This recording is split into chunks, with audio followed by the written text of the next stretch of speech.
You were adopted out from Bessborough when you were 8 weeks old. So I was. you don't come under this scheme. No, I don't. And I was also the subject of vaccine trials. You were subject of vaccine trials? Yes, in Bessborough, like many, many children. You many were of which gone at didn't 8 weeks survive. old? Yes, 8 weeks old. And they used that time to experiment on your body? Yeah. Yeah, and the reason, apparently, because I've read the reports on it, is because what they were doing, they wouldn't be allowed to do it in any other environment. How are you feeling today? I'm angry, but also hopeful that this is not the end, because the country is with us, and I think they've underestimated the scale of the horror that people are invested in now, because there isn't a family in Ireland who isn't affected by this issue or doesn't know someone who's affected by this issue. And the level of the people that are behind us in terms of the emailing campaign over the last while on repeal the seal, when they wanted to seal the records from the Commission of Investigation. The country is with us because they understand, and they are tired of seeing these women and their babies re-traumatised. This has been going on for many, many years, and we need to acknowledge the scale of the horror, and this is an opportunity to do this, finally, and not keep burying it. Yeah, well, it was such an opportunity. And the Minister has kind of said that you can't remember the first 6 months. Isn't that what he said? And he's kind of gone back on that a little bit. But you were 8 weeks. I mean, what impact has this had on you and your life? I know plenty of survivors who, of course, they don't have a conscious memory, but it's in our bodies. That's what happens when you're in those environments, and particularly if you're the subject of vaccine trials. I was lucky. I was in a loving family. I grew up in a loving family.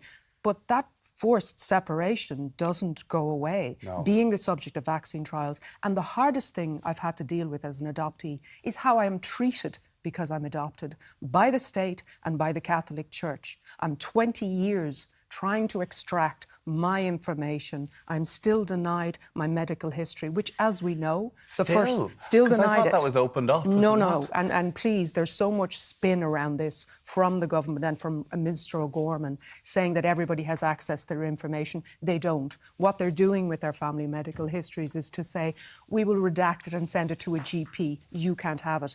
People are dying without that information. The first thing a GP says to you when you go to him with any issue is, do you have a family history of? Yeah. And our response has to be no. Oh, wow. So there are probably chronic conditions out there. We know there are chronic conditions as a direct result of not having your family history, which is a basic human right, as is our identities, the right to our identities. The European Commission has said that so many times to this government. Women in these homes, they worked. They sure did. And the Catholic Church made money off the back of that labour. A lot of money.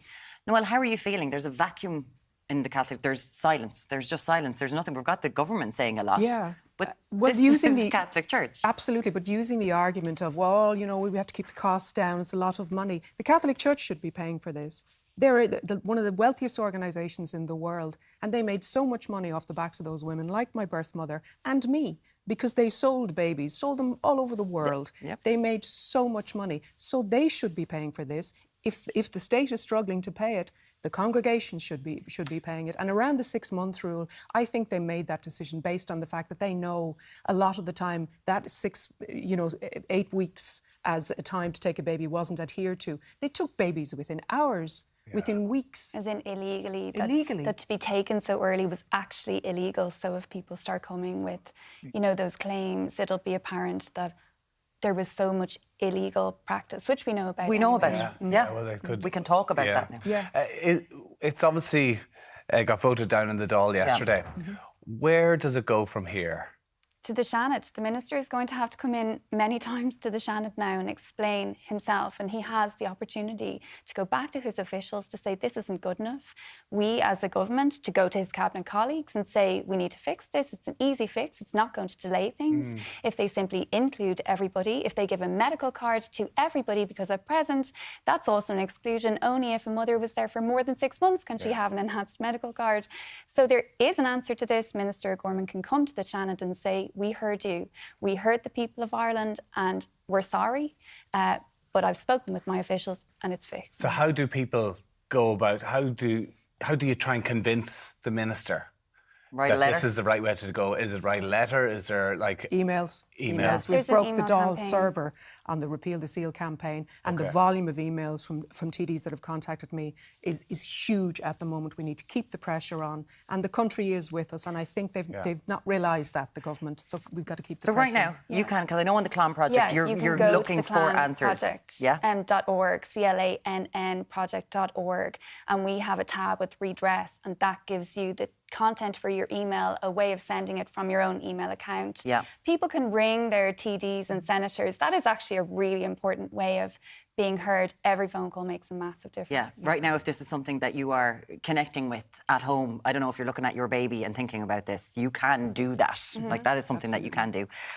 Listen, Noelle, I'm sure that you've been talking to survivors ever since yesterday, and are you all right? Yeah, I'm okay. I mean, I was very angry and upset Yeah. last night, and particularly affected by Richard Boyd Barrett talking in the Dáil as well as about his own personal experience. It takes a lot of bravery. It takes a lot to talk about your experience, and I've been talking about it for a long time. But I think I have to, because there are people that can't.